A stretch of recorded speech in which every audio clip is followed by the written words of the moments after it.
Okay, everything is live and we're now recording. First committee is borough property. Mr. Thielacker is going to be late, but he said since there wasn't a lot on his agenda to just go ahead anyway. So that would meet Mr. Burley and Mr. Marco, two members of this committee. We okay to start? Yes. Patty, you okay with it? Yep. Okay. Mhm. Okay, let me go through the manager's update. A lot of this is just kind of informational, but the first thing is just to follow up. We are proceeding ahead with the LED light conversion application to Duquesne Light. Jim is getting me some addresses on Fillmore that I have to put on the application. It's due at the end of June, so we have plenty of time to get it in, just so you know. And I'm going to keep the reminder on here in future meetings about the fact that you can look at existing streets that already have LED and see if you want to upgrade the lights. I'm just going to have that as a reminder. And if we never do it, that's up to you. If you just decide you want to, that's fine too. Item B. One question about that. Do we have any idea of how many total streetlights we have to replace? We pay a lot a month for streetlights, and I think if we could upgrade them on a more accelerated schedule, it would save us a lot of money. Total streetlights in the entire borough? I have a list. I don't know off the top of my head. It's a lot. How many are converted? We don't know how many. How many are converted? Again, I have a list. I'd have to count. All right, I'll look at that next time I'm up at the all office. of Greensburg, Pike, all of Ardmore, all of Braddock between Greensburg and Ardmore. And I think those are the only three streets, if I'm not mistaken. Is that correct, Jim? Do you remember? Yes. Yeah. So those three areas. Although again, Duquesne Light for some reason does not have all of Ardmore. I'm not sure why. And Jim and I both looked at it, and it looks to me like everything on Ardmore is converted. So I've asked Duquesne Light to get back to me, and they haven't yet. I think I said that last time. I'm still waiting. We have a recreation board applicant, Ms. Chivarini of Geisler Drive, and I attached her resume to this borough property agenda. She had actually applied a year ago, but we didn't have any slots at the time, and a little over a year ago. And if you remember, in December, you authorized in an ordinance the right to have alternates on several committees, including Rec Board. So now there is a slot for her, and she is still interested. I talked to her. I know she's already talked to one or two members of council, I believe Mr. Tomasic and maybe some others. So she's interested. If you're okay with appointing her, I would have you vote on the 16th. Yeah. So is any? I have no objections to having her appointed. If anyone has any other comments. Okay. I have no objections as well. All right, so I would put a vote on for the 16th then. The next item, library. I have a couple things done on the library. This is just on different committees. The library sent an agreement with DQE Communications regarding updating their fiber system. And because it was a full draft agreement, I sent it to Mr. Corbin to look at. And he said he was okay with it in principle, but he might want to do a deep dive on the agreement itself. What she told me in the email, Aaron Pierce, is down here and further on your screen as to what the purpose is. She believes it's very simple, but I didn't like the fact that I didn't want to sign off on something that was an agreement that I thought both the solicitor and possibly counsel should take a look at. So I also attached the DQE Communications agreement. If you want to take a look at that and then have Mr. Corbel discuss it with you under committee of the whole. I don't know how quick she's looking to get a turnaround. She sounded like she wanted it quickly, but she also told me it wouldn't happen until summer of 2022. So I assume there's time and that you would want to see it, not just have me sign off on something. Anybody have any problem with that? I don't have any difficulty with them upgrading their fiber service as long as it doesn't interfere with our building function. And I can't imagine that it would. She doesn't think it would, but again, when I saw the agreement thing there where we were essentially allowing Duquesne Light to come in and do whatever they wanted. I thought, no, somebody else has to look at this just to Yeah. make sure. Well, if Mr. Corbel signs off on it, I'm okay with it, because I know they are interested in upgrading their service, especially Okay. for computer access to library materials. Well, how about if both you and Mr. Burley are okay, I'll put that on committee of the whole Yes, I am. when he's there. Yeah, for Mr. Corbel to give us some input, that would be great. Yes, Okay. that sounds All good. Good. The next item, just so you know, we're looking for a new cleaning contractor at the lodge. That cleaning contractor occasionally does some other buildings as well. Cindy is advertising for it now, but if you have anybody that you know of that does that, and please ask them to apply. They can apply directly to her. As you know, Cindy takes care of hiring and firing the cleaning contractors at the lodge. That's a long established thing from well, not decades, from I've just been here too long, I guess, from 10 or 15 years ago, at least, since we hired her, where she was responsible for that. So if anybody wants more information on that, I'd have to do it during exec session, I believe. But in any case, we are looking, so that anybody's interested should either contact her or submit a letter or resume if it's an individual. I told her also, as a backup, she's checked with Mr. Thielacker already, Jim Thielacker, that is, I'm sorry. And he's fine with covering some things if necessary, because we're beginning rentals now, and we're back to almost normal with rentals. And I also told her contact a couple of cleaning companies as backups just in case, so you have them available to you so that we can continue to do rentals as long as they're not too expensive to hire, to use. But again, if you have any thoughts, please let Cindy know. If you want to let me know through Cindy, that's fine. Again, she's usually responsible for that though. So if you want to go directly to her, that would be just perfect.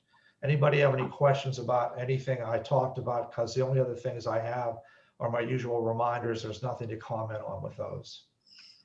Any questions on anything?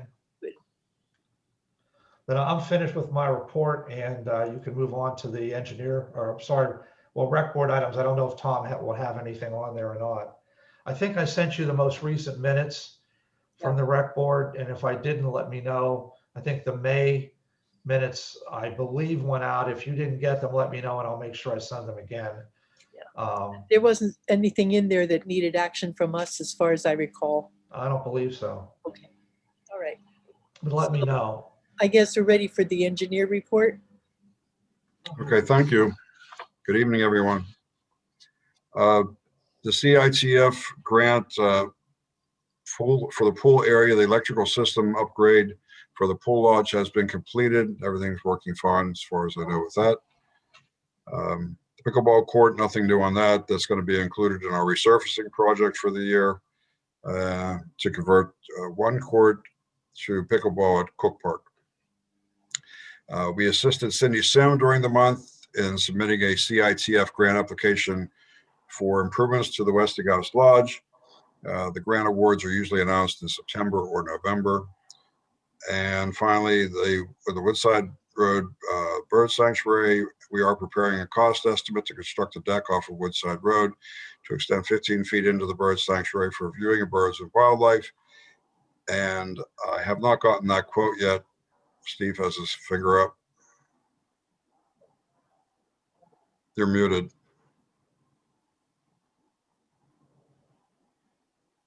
Go ahead. I was going to go back to item 3 when you were done. That's all. Go ahead. That's all I really had. I thought I was meeting with Barbara Martin and Angelo today at 2 o'clock, but it's evidently next Tuesday. I know Angela's away. Item 3, I don't believe that's another CITF. Just to clarify, I think that's coming not a from DC. CITF. It's a GTRP. I'm sorry. Yeah, you're right. Yeah. Okay. You're right. That's my mistake. That's from Parks, and she should have had that in June, end of May, and we asked her to also pass it on to Senator Costa, who's been supporting us with that. So I assume she did that. Yeah, she did. It was due May 31st, and she had it in, I believe, last Thursday. That's all I have, unless there's any questions.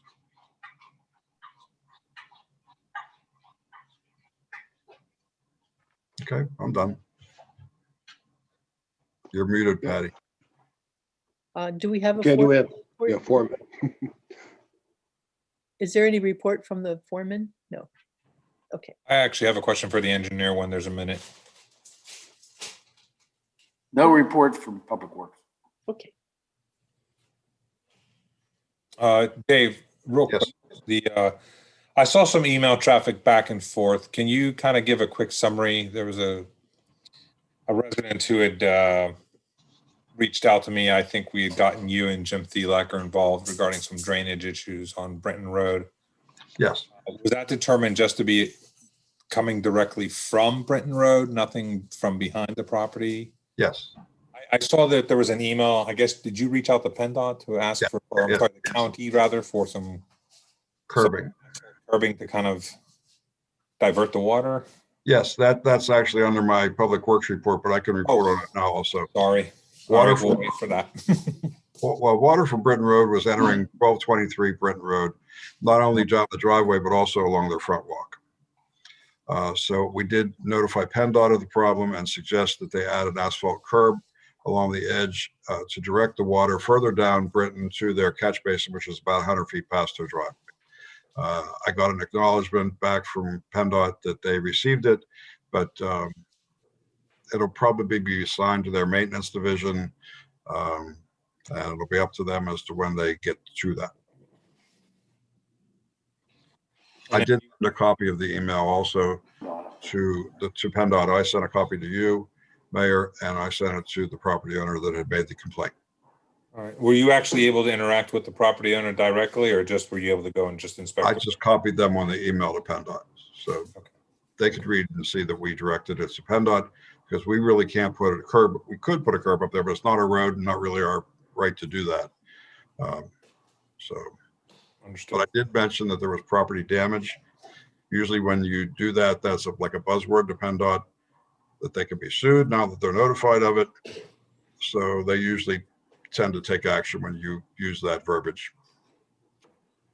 Can you just maybe keep it on your radar screen? It doesn't have to be necessarily a committee item. Or Okay.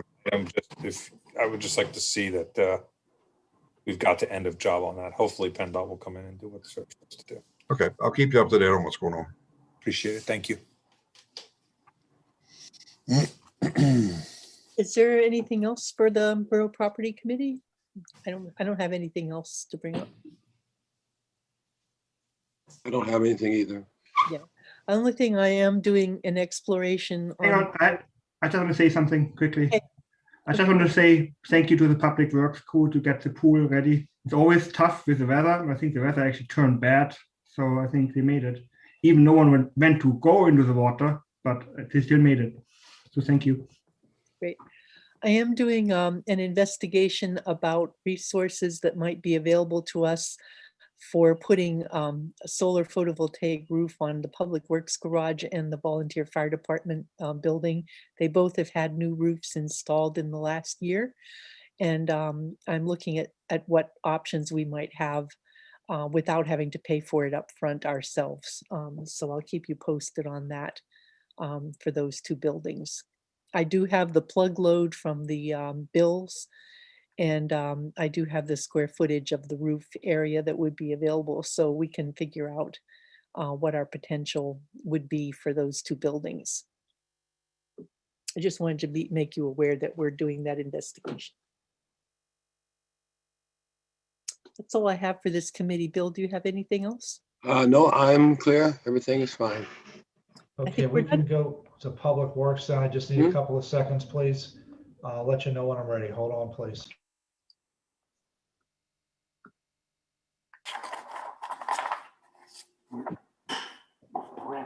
Braddock Road is kind of going from Ardmore to Brenton, and then down over the other side, it turns into Wilkins. You know, that's that goes out. Okay, Mr. Boral, I'm good with Public Works if you're ready to go. Ready when you are, Steve. Okay, under manager's update, usually I get a report from Three Rivers Wet Weather, and they did not send an update out at all so far, but we have been meeting, both myself and the engineer, usually it's Bob Ziskow representing Glenn, with them about a number of things, including regionalization, which I believe Mr. Corbel will probably discuss next week at Cal. And we've also been talking about this sanitary, separate sanitary, I want to say that wrong. The SSS communities have all been meeting together. That's us. We're a separate sanitary system. Meeting still via Zoom, and I'm participating in some of them, and so is Bob Ziskow. And there have been a couple of other Zoom meetings. I think there's one coming up actually on Monday, which I may do from home, so I was going to possibly take part of Monday off. But in any case, that's all I know right now with Three Rivers. Again, there'll probably be something from Steve Corbel on the regionalization issue next week at Committee of the Whole. So I don't have anything else, Mr. Gorel, if you want to move on from there. Thank you, Steve. Foreman's report, engineer Dave. Thank you. No action on the MS4 detention pond project. We're still waiting for PennDOT to get back to us about the permit for that work. As I said before, that could take 6 to 9 months, maybe longer if they're still working from home. But we are ready to advertise as soon as we get that permit. The 2021 paving, Liberoni Contracting was scheduling to start this work after school was out because the Braddock Road is one of the streets involved, and the part by the school. And that then Public Works notified us that they have a couple catch bases to put in before that work begins. But we did get a call from Liberoni today that they would like to break the project into 2 segments. One being the roads that are not involved with Public Works doing it, catch basins, and those that are not. I believe that Lee and what's the other one off of Lee, Jim? Cedar. And there was, I believe, one other street that they were talking about maybe coming in and milling. Didn't they say later this week? Possibly Friday. Possibly If Friday, not yeah. next week, yeah, but Fairview, we're talking about Fairview. doing Fairview, Dave. Yeah. And Avenue A also, I think maybe. I think it's E, isn't it? No, A. A? Okay. Yeah, that's right. And so they may be doing the milling starting later this week or early next week on those 4 roads, and then pave those, and then they'll be out of town until Public Works is ready for them to come back and finish the job. But they didn't call back to confirm that by the end of the day, like I asked. So not 100% sure on that, but that was what they were talking about doing. Fall Run Interceptor Project, the memorandum of understanding is circulating for municipal official signatures. The project should be out to bid sometime in July or August once we get all those signatures. No one has objected to Mr. Corporal's draft version of the memorandum of understanding.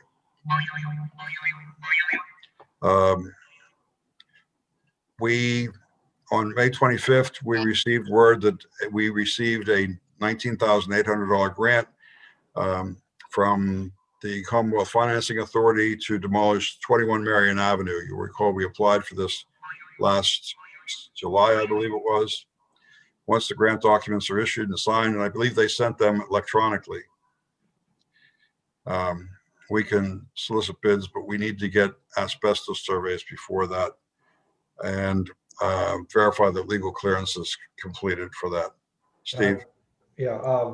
They didn't send documents yet. They sent a confusing email where I thought I had to do something by Thursday, and apparently all I had to do was give them the mayor's name and email. So Mayor, they may be contacting you, and my name and email. I don't understand, because in the past they've wanted the council president name and email, and this time they want the mayor. So I'm not exactly sure if this is a different department or what the reason is, but I asked them specifically, what do you want? They have a template that tells you what they need.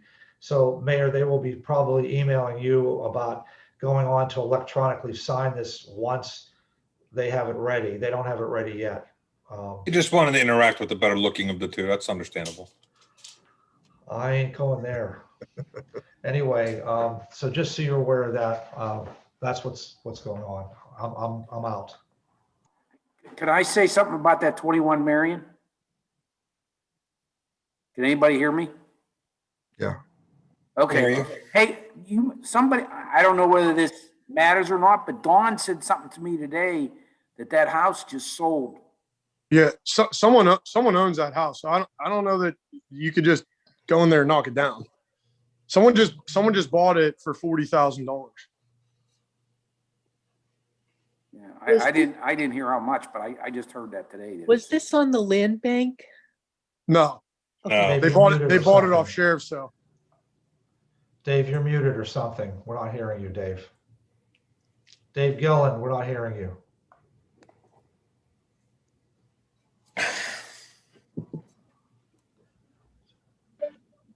Dave Gillen, we're not hearing you. We didn't hear anything you just said. We still can't hear you.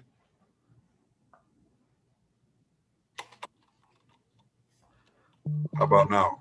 Now, Yeah. yes. Okay, sometimes if I mute and unmute, it goes back to it. Okay, so anyway, if a new owner takes over, then I believe Steve Corber would want to notify the new owner that it was already condemned, and they may ask to be given a certain amount of time to bring the property up to code and fix it. That's strictly up to council if you want to grant that time to them. Sorry, that's my dog chewing a bone in the background. We can hear him. Yeah, but that would be up to council if you'd want to grant that, if that person asks for an extension. But if they just bought it, I would assume they'd want to protect their investment and be given an opportunity to fix the property up rather than just see it torn down. What becomes of the grant if that's the case? If that's the case, Property? I believe if there's another property in the borough that we would want to submit to them, they would be open to a request to change the address. I know that one of our other clients, the Roseburg Borough, had a problem where they got some money to tear down 2 houses, and both of the houses, one has been fixed up and one was torn down by the owner. But they were able to substitute both through Senator Brewster's office with some, all it took was a request to the agency that handles this in Harrisburg, and they did grant that request to change the address. So if we have another one, we can substitute. If we don't have any other demolition sites, then we would lose the grant because it's strictly for blight remediation. So do we have a list of such properties that might be eligible? I don't. I just Maybe Don probably Mr. has Branzel some probably does. that would be close, yes, but off the top of my head, I wouldn't know of any.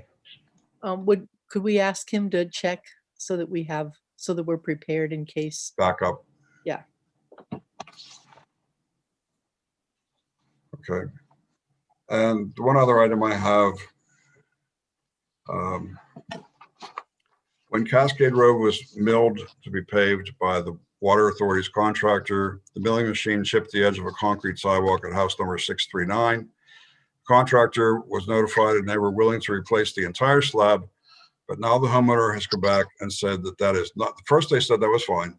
She told me it was fine, but now she is saying that is not fine because the new asphalt will look different than the rest of the sidewalk. It'll have a different color to it. And she's not okay with that, wants the whole sidewalk replaced from the curb to the front door.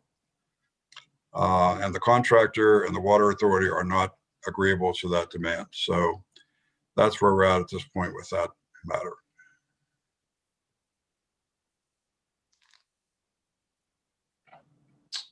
Dave, I did have one thing for you, one question. You're running through everything quickly.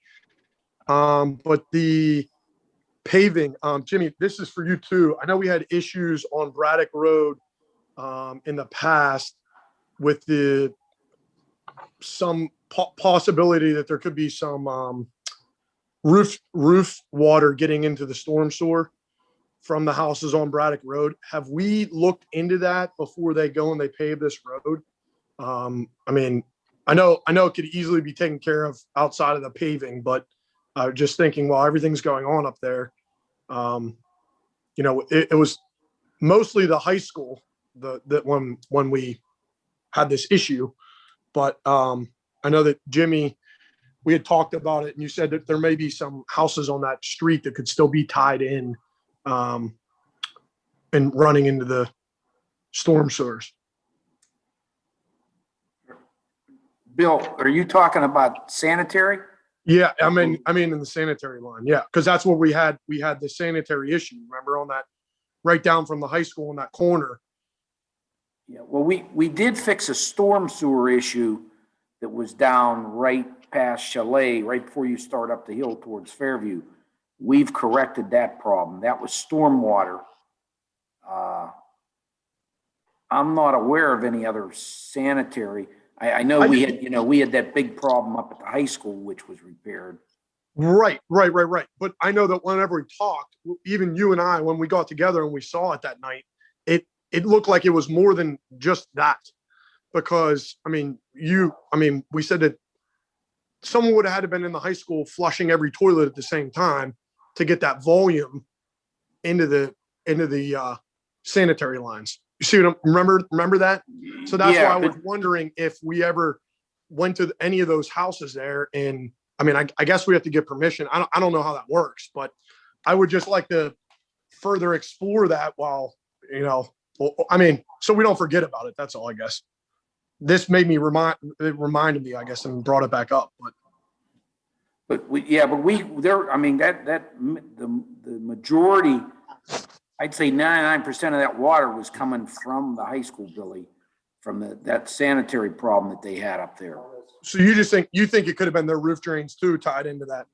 They were attaching the wrong pipe, and it's all corrected. Well, it wasn't the high school's roof drains. It was the high school's stormwater retention Their storm drain. Yeah. basin, which was under a parking lot. So it was however much rain had gone in there over the last day or so before it, and it was transferring over to the sanitary. Okay.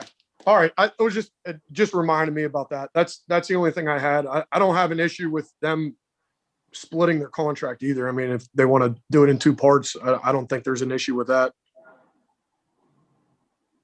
As long as Jimmy can get all of his work done that needs to be done before they can pave. Yeah, we will. Okay, that's all I had to report. Thanks. Very quickly, as to those houses up there, I believe they've all been dye tested. Going all the way back to 2008, we've had problems up there with the high school.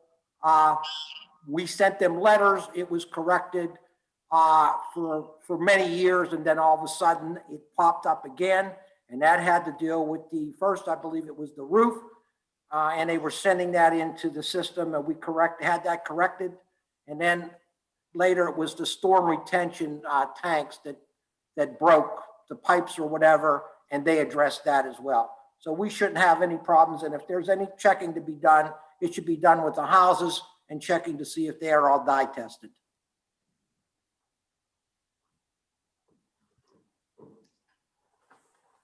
Jimmy, foreman's report. I got the list of projects for June, and if nobody has any questions, that's it for me. Actually, I do, Jim.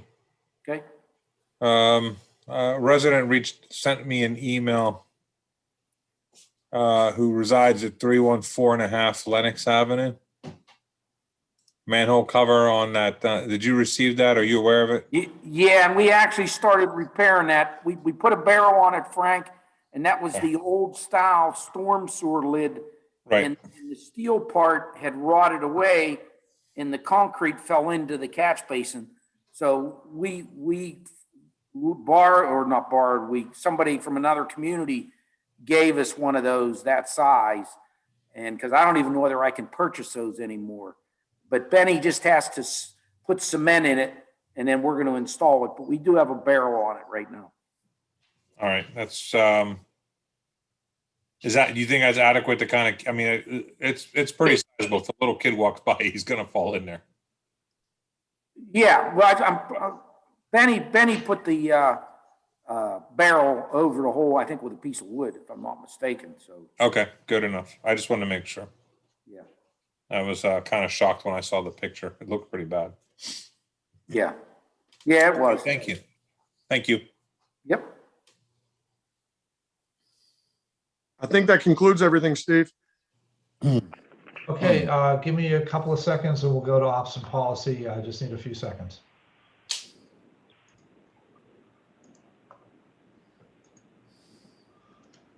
Right, I remember that. Good night, everyone. Oh, no, what? Good night, Dave. Feed that See you, dog. Dave. Thank you. See you, Dave. Hey, Dave. The pipe. Okay, Mr. Lawrence, I'm okay with ops and policy if you're ready. Ready to go. Okay, I have several items to bring up. First, regarding committee vacancies, there's one that also that would be for this committee. The Environmental Advisory Council has alternates seats available also, and there is a Wilkins Avenue resident, Christine Metal, I believe is how you say her name, I'm not sure. Her resume is attached for review. If you were okay with appointing her to an alternate position on the Environmental Advisory Council, I would have you vote on June 16th with a motion. Yeah, she doesn't have a lot of background, but she's an alternate, so I don't have any issue with it. Okay. Anybody else from that committee have a problem? Mr. Overgrim or Mr. Goral? You're okay? Any noise? Okay. Item B, office reopening. I have I know some of you may talk about it anyway, but I have reopening meetings on committee the whole next week because I wanted to make sure I had the latest information from Keith. But we are reopening the office following Keith's guidance beginning tomorrow. Like Keith has suggested to us, we're doing it on a limited basis. We're doing a quiet opening initially, so we're not asking people. I mean, we're not keeping it quiet if somebody asks us, I don't mean that, but we're not spreading it on social media just yet because we want to test it out and see how it works. Keith suggested that as well. So we're going to be doing Monday, Wednesdays, and Fridays, and the hours will be posted. We'll start tomorrow. We have a lobby set up and established. Restrooms will be open. Keith believes that's not a problem. I just have to remember how to unlock the doors again in the front lobby. That's the biggest thing is going to be memory of what we used to do and all that as far as getting it set up is concerned. So we have restrictions on there as, again, recommended by Keith initially to ask people to still have masks. We'll have masks available if they need them. We'll have hand sanitizer available at the door. We're asking them to write checks first, and we have a check writing station there. We have all the handout materials separated out. We're asking people to conduct their business as quickly as they can and move on. We're asking them to still social distance. These are all things that Keith had recommended we do initially. And of course, as things change, we will improve that and add to that further as we go. But right now, that's what we're going to start doing. The library was informed of what we're doing. And if you remember last month, you had asked me to inform the library that you wanted them to give us something in writing of what their procedures would be. And you wanted it to be more restrictive than what we had. So I did that, but Erin Pierce sent an email back to me saying that she doesn't want to play a game here of guessing what's going on. She wants to know what we want. And that's what she will do, apparently. You can read her email on your notes. I reminded her again about this today, and instead of giving me any information, she just sent this email back. So I'm not sure where you want to go with that as far as the library is concerned. Obviously it's a smaller area, but we will keep restrooms open for them just like before. We'll have the lobby doors locked just like before whenever the office is not open. But it's really up to them as to how they control that and monitor that as far as masking and all that. I did send them what we're doing. The restrictions we're posting, I did send her them. Marcus? Why don't you hook her up with Keith and then they can just talk directly, informal? Because, I realize they're young kids, they're not vaccinated, so they have to wear masks. But I think Keith is probably the best way to informally talk to get an idea what we want. Okay, she asked about having a call later this week, so I'll see if I can get Keith involved. Anybody? I agree. Patty? I think that would probably be the easiest way to resolve this to everyone's Okay. satisfaction. Patty, yes. Erin spoke to the Rotary Club last Wednesday morning, and she said that as a tenant of our building, she would comply with whatever regulations we're using and be, compliant with anything that we're doing for the building as a whole. And she didn't indicate what that rule would be at that time last week. So I'm sure whatever your, restrictions are, she'll be more than happy to comply. I agree with Marcus that, having her talk to Keith would probably be the best thing to do. I'll do that. My only concern is the limited space they have in the library and limited space in that entryway area. But they have to control that. I mean, that's not on them. That's however they want to do it. Marcus? Yeah, Marcus. I was mute. Yeah, that's exactly what Keith can help her. He knows how big the library is. I think there has to be some kind of limits on kids. When you have like a kids session, you can only have 20 kids or whatever. There will be, and she can use that room in between the council chamber or the overflow room or whatever we call it too. So she has. So I think she can do events. I think as long as every kid wears a mask. But again, Keith would know all this stuff. I'll check with Keith. Yeah, I think the answer is that Keith is the real resource, and as much as you can, let them work it out with the specifics instead of you having to intervene and be the one Okay. that has the judgment thing. I'll see if I can get Keith involved in this phone call that I'll have with Erin later this week. Anybody else? Yeah, Steve, quick, just a thought. Rather than you have her talk directly with Keith, I mean, the direction should be coming from us. It's our building. And ultimately, we own the responsibility for that building. Does that make sense? So while I definitely think you should confer with Keith and get his thoughts on it, right? That directive should be coming from us, because I think that also just sets a precedence in terms of any other changes that we need to make. That needs to come through you as borough manager. You oversee. Okay. Right? Well, that is a concern I've had in the past, so I won't go into that now, but yes. Well, and I don't want to get into it now either, but that's how we establish precedent, right? Just my thoughts. I mean, proceed as you see fit. I mean, that's just kind of an additional Marcus, thought. go ahead. I just tried to cut the short, because eventually, if we would talk, if Frank would talk or you would talk to her, you would have to go back to Keith anyway. And I think she seems to just want to have a non-binding conversation. Of course, whatever Keith comes up with, we have to approve no matter what. It just should be like an informal, non-binding thing, because we have to go back to Keith no matter what anyway. I can't decide if it's 20 kids or 25 kids. Frank can't decide that. You can't decide that. I mean, Keith is our person to decide that anyway. Let me talk to him first and see how he prefers to approach it, and then we'll go from there. Now, the only other question I would have is, because of your request last month, is this something that you want me then to bring back to you, like in committee of the whole or somewhere, so you guys can say, yeah, okay, or are you fine with just me working it out with her and Keith? I mean, that maybe addresses Frank's concern, have her work it out, and then present us the plan, her and Keith, and then we're good. Marcus, wouldn't you think it'd be a little better for, they'll talk with Keith Morris, and ultimately it's Steve Morris is going to say, okay, that makes sense, that's what we'll do. I'm not sure we need to micromanage it and bring it back to council again, because the point is well made. Steve Morris is going to make the final decision, but it can still be reached collaboratively. I would be comfortable with that. Okay, I'll let you know. We'll try to resolve that before the end of the week. Yeah, not make it more difficult than it is.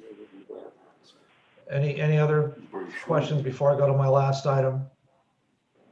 Okay, the last item, as you know, a while back, you, at the suggestion of Mr. Corbel, allowed the Cohen Law Group and their arrangement with the Council of Governments to update the Comcast agreement. So we're in the middle of that.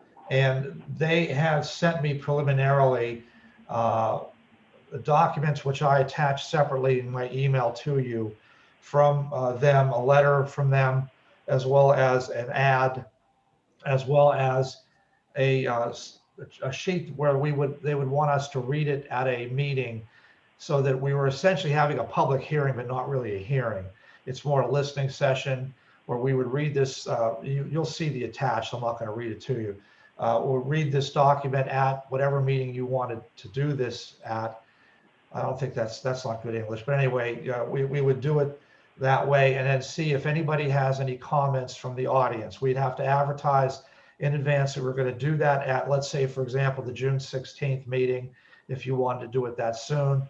If you wanted to review it first and talk to the solicitor first, although he said he's fine with it, by the way, then it probably wouldn't happen until July. Phil Fraga, the attorney for Cohen, said it's fine with him either way. It's not a rush necessarily.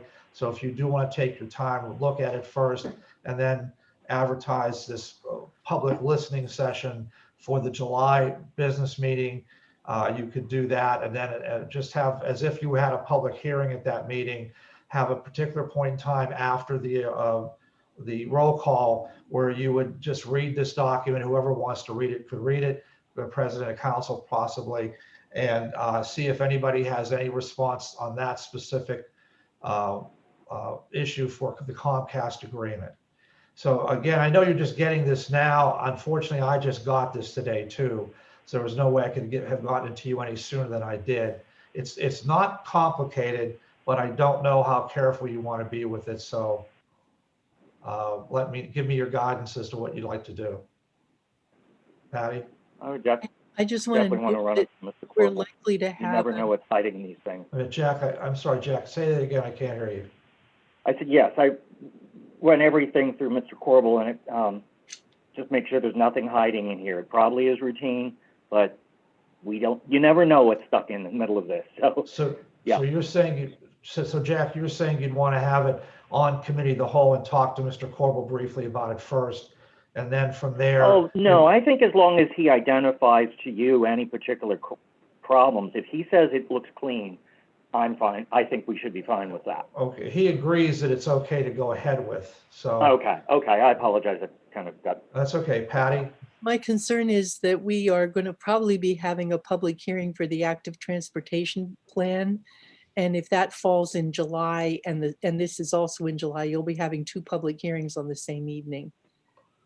Okay. So, Well, if you're all okay with what I sent you, and it's not real complicated or hard to understand, I can advertise it in the Steel, whatever that is, Steel Valley paper for next week, and then it would you would be able to have it on the 16th, whether it's in person or via Zoom, doesn't make any difference. Anybody who wanted to comment just on that specific thing at that public listening point could do that. If that's okay with everybody, if no one has any objections, that's what I'll do. Okay. Everybody, no objections to the 16th? Okay, I'll advertise it for the Steel Valley paper next Thursday, probably, and it will be a public hearing, public listening, whatever you want to call it, on the agenda following the roll call at the June 16th meeting. And unless you have any more questions for me, I don't have anything else to report. I don't have anything to bring up. I believe President Tomasic has something he'd like to address under Ops and Policies. No. Operations policy. Yeah, okay. Couple of things while I got Dave and Jimmy here. Okay, the first thing that I wanted to do is put this stuff about this Churchill issue to bed once and for all. Dave, you listen up and you correct me if I'm wrong here. You still with us? No, Jimmy's here. So what we did was we had a problem with flooding on Fillmore back in late, I guess around 2008 or so. We identified the problem as being linked to Churchill High School. They never had a dye test done. And when we asked them for it, they said, well, we don't have that information, but we'll get it to you. And then they said they were going to do a dye test, but they didn't have any dye. Following that several months from a letter that we sent to them, they sent us the results of a dye test that said that they were disconnected from the storm sewer. And magically, we never had another problem with flooding in that area. Is that correct, Jim? Yes. Okay. So for a certain period of time, everything was fine because of that correction. However, it transpired. And there are people that still have hard feelings over that issue when it was done. Subsequently, we had another set time period when it started flooding again. We then looked at the fact that it was coming from Churchill. We found out that there was a broken pipe, and we identified that and fixed it, and the problems have gone away. Is that correct, Mr. Thielacker? Yeah, we had a pretty good rain here, what was that, about a week and a half ago. And I didn't hear about any flooding up on Fillmore. So again, we had to identify where the problem was coming from, and both times it was up at the Churchill High School. It had nothing to do with any of our buildings, any of our homes, et cetera, et cetera. So I just wanted to make that point. Secondly, I just wanted to mention that this is like the second anniversary almost, from June 4th of 2019, when we were told that we had a letter in our mailbox. Mr. Gorel stated that I would love everybody to check their mailbox today after being denied a call for an executive session. This statement of love was linked to the Forest Hills Police Association letter accusing me of certain transgressions. And unfortunately, for the quote squad, and we all know who I'm referring to, the complaint completely backfired. I was totally exonerated, and they were found to be liars. To the taxpayer out there, this thing cost you, just for the investigation, over $23,000, and more likely close to 40 when all was said and done. All right. Now, what I like about this situation involving the use of the Zoom is that when we have these meetings, all of these statements that are being made, et cetera, are all on the tape. You can watch them on Tree City TV. And I'm hoping that we can have something in place, as we've been discussing for some time now, about having the Zoom taping or using it to record these meetings so that we have them to review as time goes by. So I know that Mr. Morris is working on it. And again, my main concern here is to have some type of ability to hold on to all of the stuff that we talk about at these meetings and have access to them as we move into the future. And basically, that's what I wanted to say. Thank you, Jack. Okay. Anything else? I don't have anything else at this point to bring up, so I believe then we should be settled for this committee. Okay, we can move to public safety. Just give me a few seconds again, please.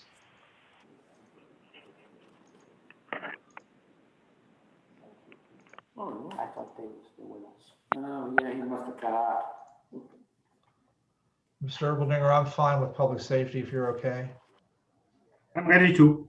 Okay, I have no report under manager's update, just my usual outstanding item reminder, and that's something we're working on, the cameras at various locations, so I don't have anything more really to report on that. We'll keep you updated as we go. So that's all I have.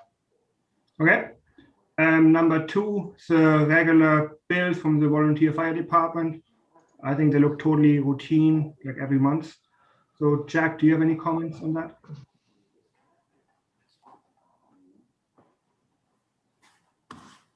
Jack. Yeah, no, nothing at all. And Tom, I guess you don't have anything. Nope, nothing. Okay. So I think we're done with that. EMS, I don't think so. It's not in the No, addendum. I didn't get one from them, Yeah, we sorry. skipped that. Fire safety, Bill, you wanted to say something. Well, we can end this. I just wanted to review that we should be, I worked with the chief here, Mr. Thielacker, or Chief Thielak, or the fire department, and we are working on, reminding people about checking their batteries and their alarms, fire extinguishers, and possibly us having some kind of presentation to actually let people use some fire extinguishers if they so care. I brought up the idea about blankets, and we're talking about integrating something here in, what is it, October? Yeah. October. So we can take that off the agenda.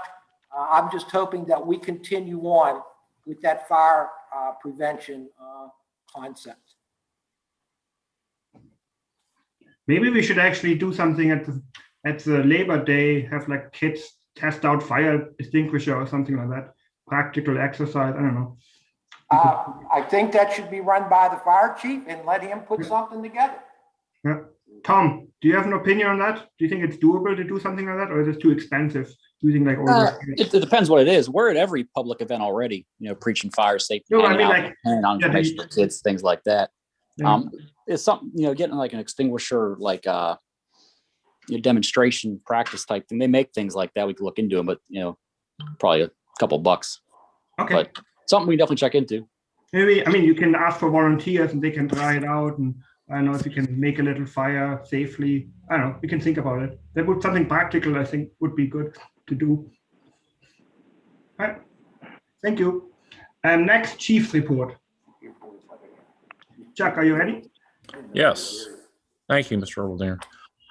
My main report tonight, I just want to talk quickly about the event we had with the rest of the public safety departments, the fire department, EMS, and our department. We're all involved in the graduation ceremony for the Forest Hills Preschool. Everyone came with their vehicles. They put on a little demonstration.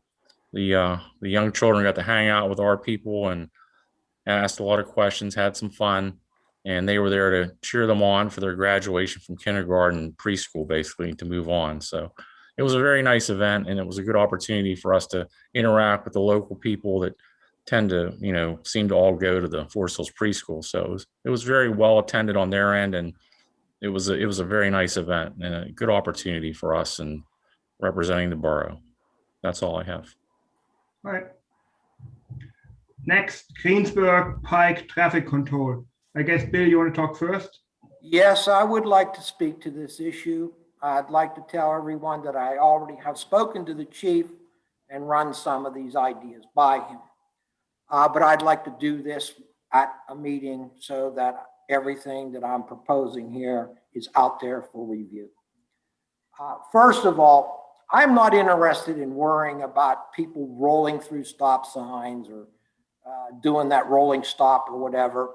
I think that our main focus should be on speeding. And one of the places in which we have a problem that everybody knows we have is on Greensburg Pike. And in order to do something to stop this from happening, you need to have a long-range plan. It can't be one of these, well, we're going to do something for the weekend, we're going to have this safe driver stuff or whatever, because as soon as you do that, when you're done, it all goes away and everybody goes back to the same basic way that they were doing it before. So number one, we have been using speed monitors, speed devices in various locations in the borough for quite a long period of time. And we can put them up, and they're very small, they're inconspicuous, and we can record data. We can tell you exactly how many people are speeding, how fast they're going, when they're actually doing it. And we have this data on all kinds of different streets that the chief has accumulated. But we need to dedicate at least 2 of these to Greensburg Pike, and we need to do it for at least a 3-month period. So if somebody says to us, there's speeding going on there all day long, we can look at the results and say, well, this is actually what's going on. We can respond to them with data. Okay? The 2 locations that I would submit that are the best for the Forest Hills side. Number 1, the location by the funeral home. If anybody has ever been up there, you will see that they come flying down there, especially when they want to beat the light. beat the light, they're through it, and that's a prime area for people speeding. And it's just outside of where the Churchill police do monitor on a regular basis in the cemetery drive-through or drive area. Okay, so that's one location. The second place where they tend to pick up speed also is at the top of that ridge. So as they come down and they go up to the top, they start to really put the pedal to the metal, and they start cruising down Greensburg Pike. I can attest to that myself. I know people who were going at least 60, 65 mile an hour. Now, not all the time, but it has happened. And that's where those monitors would help. Okay? So what we need to do is identify those two locations. We need to get the Public Works Department to line them off. And then we need to set our police officers in their cars, telling them that we want them there at these specific times. Okay? And we have some streets in Churchill and in Wilkins Township in which I believe we can put our cars so that they can have access to this. I believe that's legal. I don't think there's any problem with us having the car there as long as we're doing the monitoring on the Forest Hills side of the Pike, which is what we would be doing. All right, so all this stuff would be a data. It would be time-stamped. There would be a schedule in place. We would know exactly when we should be really enforcing that speeding based upon the data that we receive. This will give us a full-throated and comprehensive method of enforcing the speed limit, which I believe is a dangerous thing up there on the Pike. And if this plan fails, if it doesn't work, we will be able to tell you exactly why. Now, I can't force the chief to do anything. I can only suggest to him that you put this into place. We will assist with the Public Works Department, but council, and this is something that people don't understand, when they call me and say, what are you going to do about that speeding? I have no authority over the day-to-day actions associated with the police department. Neither does anybody on council. So this would have to be a plan that is accepted by the chief, by the mayor, and then put into place. And then we would be able to get the information delivered to us as council members and present it to the public.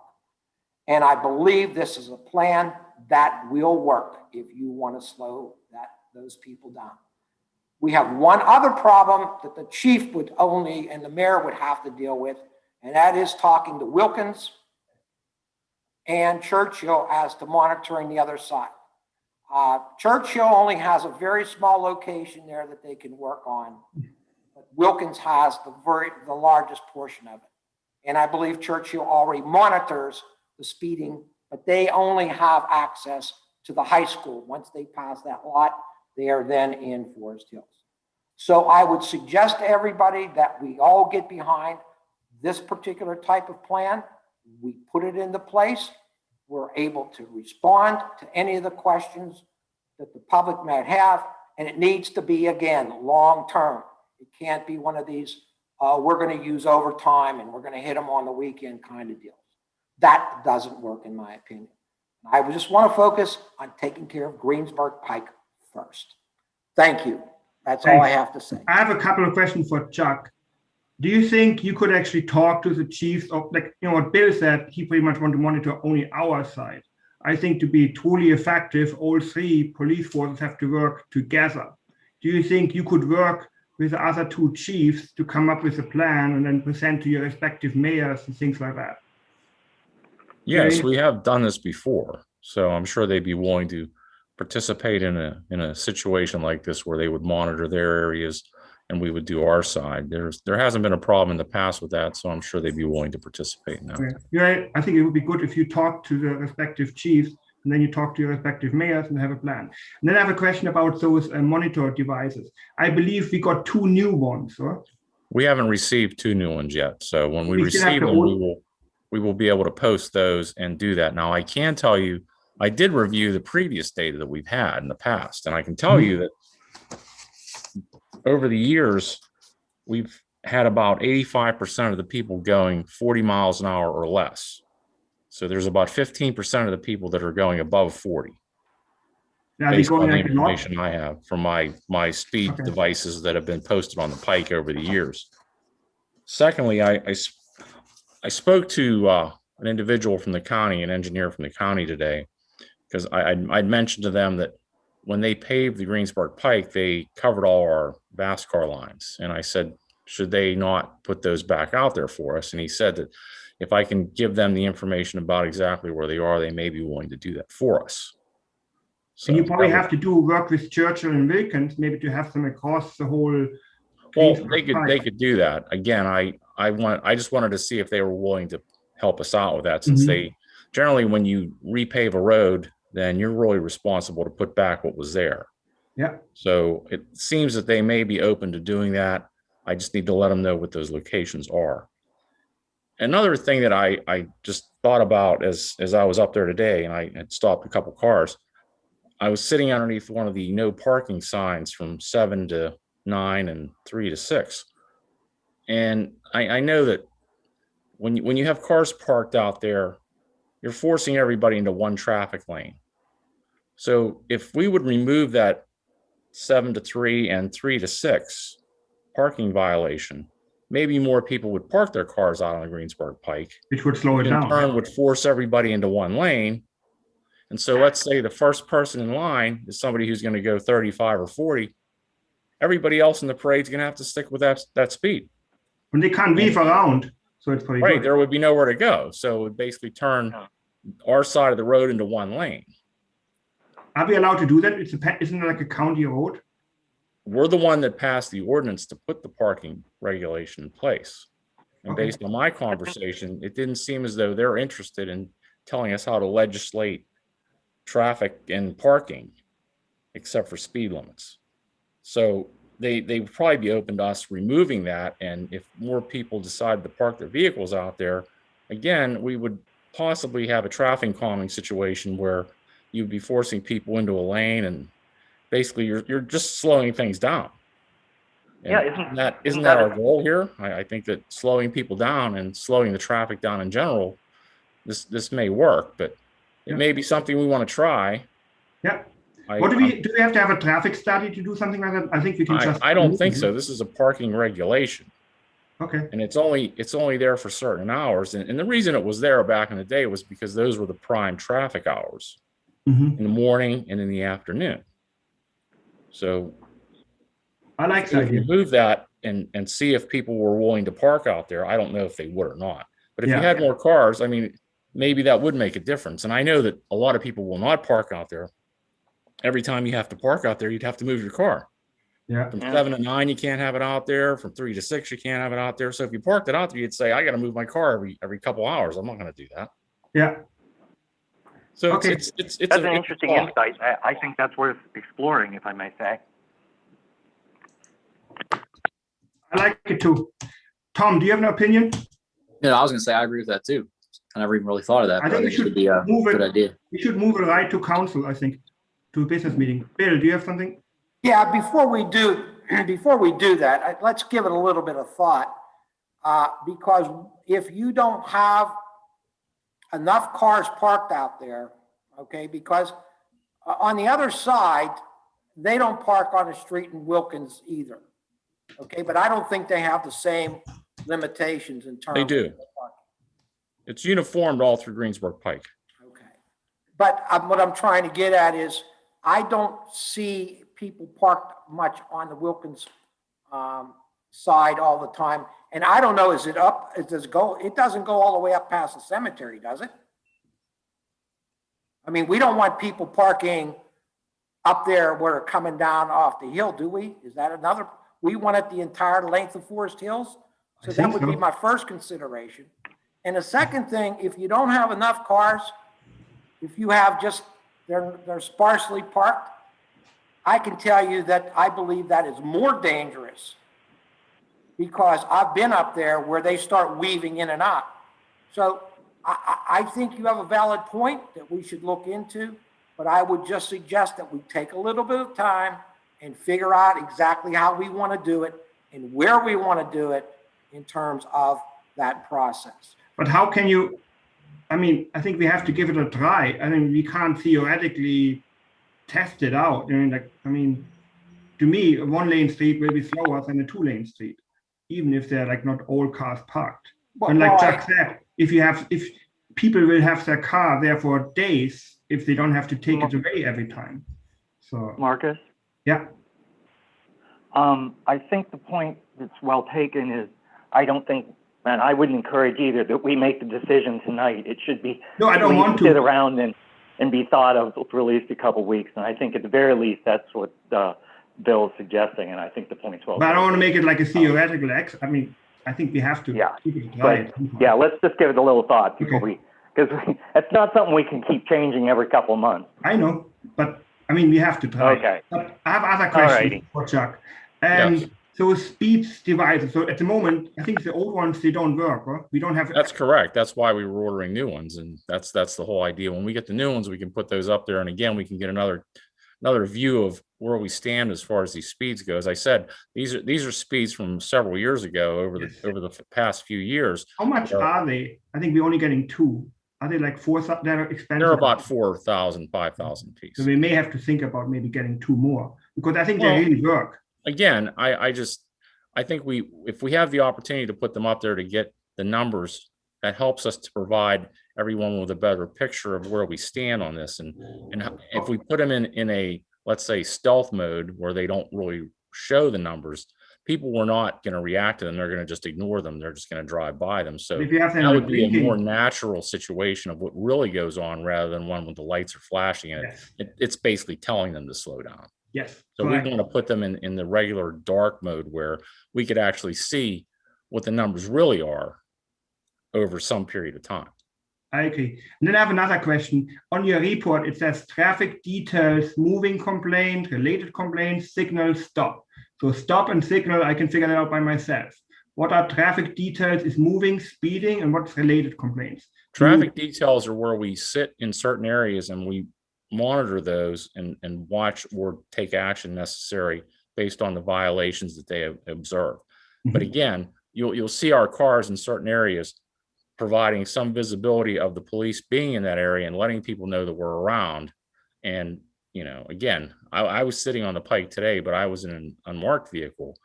So I had the opportunity to stop a few vehicles just because they didn't even see me. And then moving complaint means speeding. And then what's related complaint?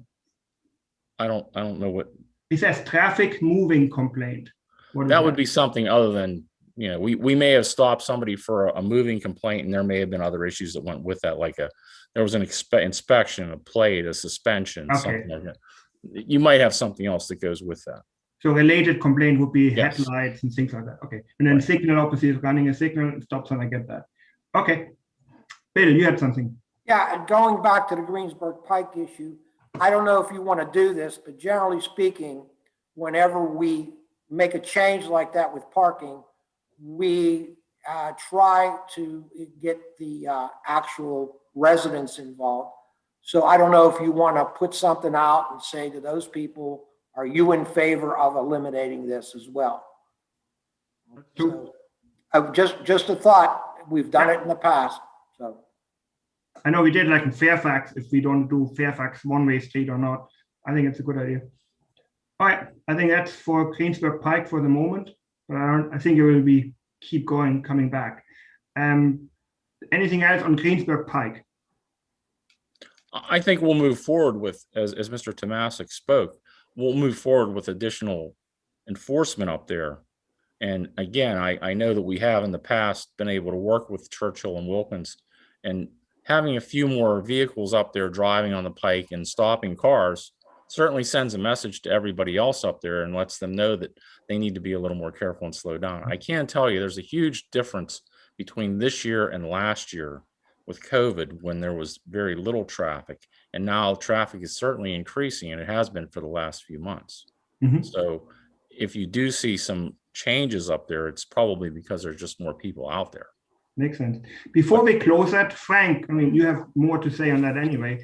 Do you have any opinions on that? With regards to the plan that Bill's outlined and just speeding in general on the Pike? Yeah, and talking to the other, to Churchill and Wilkins. I don't know. I think in order for us to begin to kind of calm the speeding down in Forest Hills, I don't like the idea of having to do it as a concerted effort. I think that we can start our efforts on our end of things and start to cite people for driving unsafely and driving over the speed limit, right? But I agree. So I guess at a macro level, this is an issue that's not just plaguing Forest Hills. This has been an issue that's been plaguing the entire country. And oddly enough, COVID is somewhat tied into it because I've been doing some research on this because we're contemplating ways to slow down speeders on Ardmore Boulevard, which is a particular pet peeve of mine, right? And the bottom line is that there's been an uptick in speeding and speeding related incidences and deaths. And it all started in COVID, oddly enough. And I don't know if that's because people were driving more, flying less. I don't know if it was because of just less people on the road, so they felt like they could just take liberties. I think part of the problem is that police officers were lax to write citations because they wanted to minimize interactions with people during the height of the pandemic, and just bad habits started forming. And it's a combination effort, and this is like major cities are kind of doing these studies, but at the end of the day, it comes down to, as Chuck said, traffic calming behavior and enforcement, spot enforcement. There needs to be visibility out there of us pulling cars over. And just for the record, I'm not really interested in citing our own residents and trying to make money on it, because quite frankly, that's quite the opposite. It's a money loser for us by the time we take them to court and blah, blah, blah, right? It's just about reminding people to slow down, and that extra 5 miles an hour doesn't really make that much of a difference in terms of your arrival time. You've saved yourself maybe an extra minute. And is it worth the extra, the risk that you're taking, right?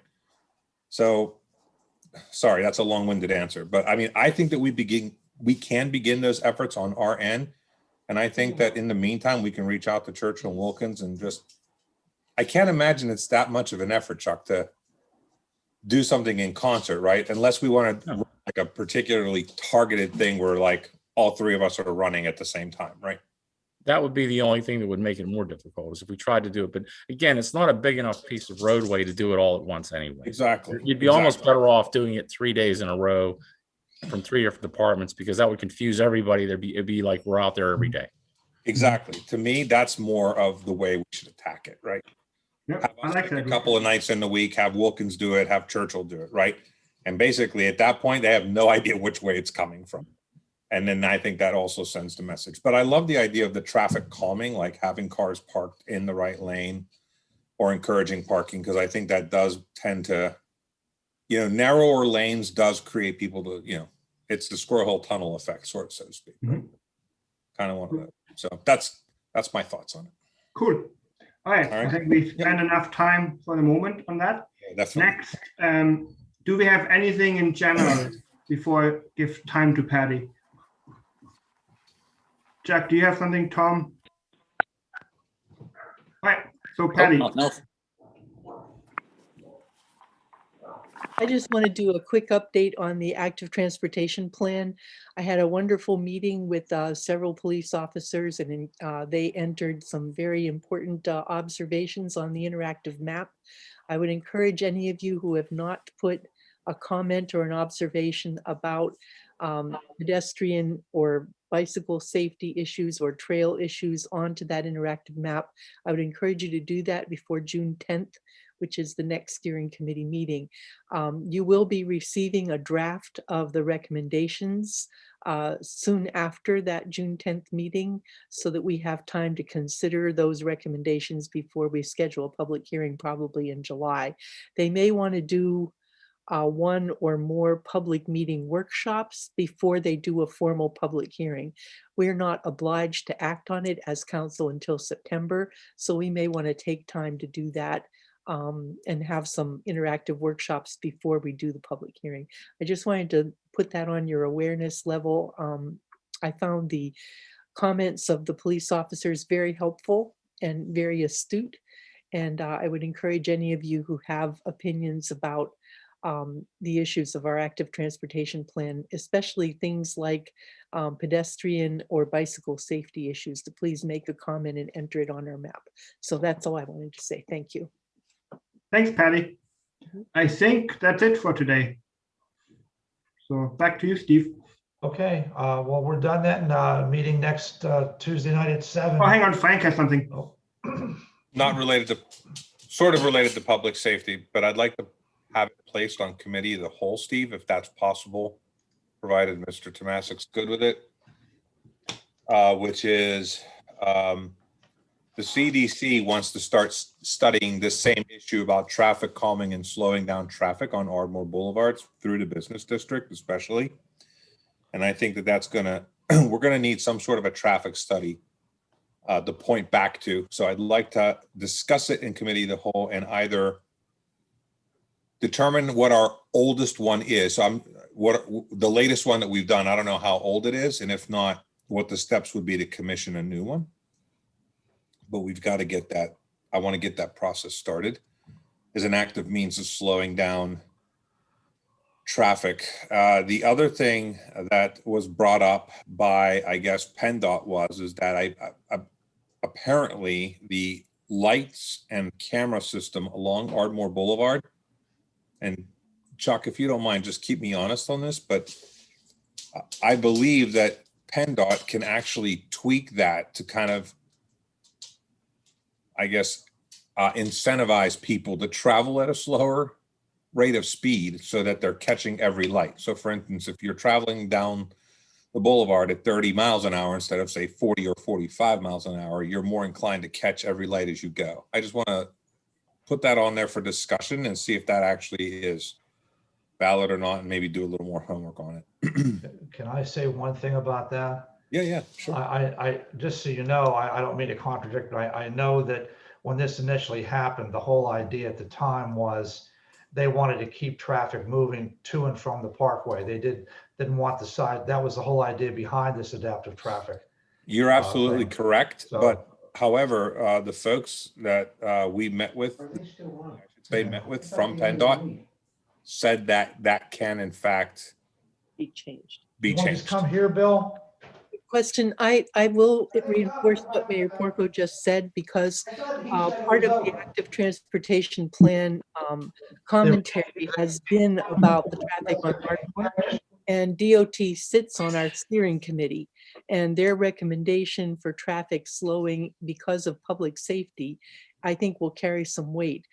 They were timing the crossing lights, and they were horrified to see that it's only 24 seconds to get across a divided highway. Right. Actually stood there and observed a person who got off of a bus who had to wait a whole cycle of the light because he only made it to the middle, and then he had to wait for a whole cycle to get across to the other side. Right. And they timed that a number of different places, and they were just horrified. So I think we have some tools coming out of this study. It really pays to pay some attention to this, because DOT sits on that, and they receive these reports into their budget process. So this is the place where we can make a big impact on their decision-making for how that road is treated as it goes through our town. Good enough. Yeah, so if we could just put it on committee of the whole, Steve, that would be great. Assuming that Bill's good with it. Yeah, I'm good with it. Okay. I thought the meeting was over. Well, Okay. now it can be over if you guys want to call it. I just wanted to put that No, on. no, whenever Marcus said, okay. Oh, So those two things on committee of the whole, the CDC traffic study and the camera system on Ardmore, correct? Okay. You're okay with Yes, that? please. Yeah. Okay. All right, that's everything, folks. See you next Tuesday night, 7 o'clock or earlier if you come on to practice. I'm Bye, ending. guys.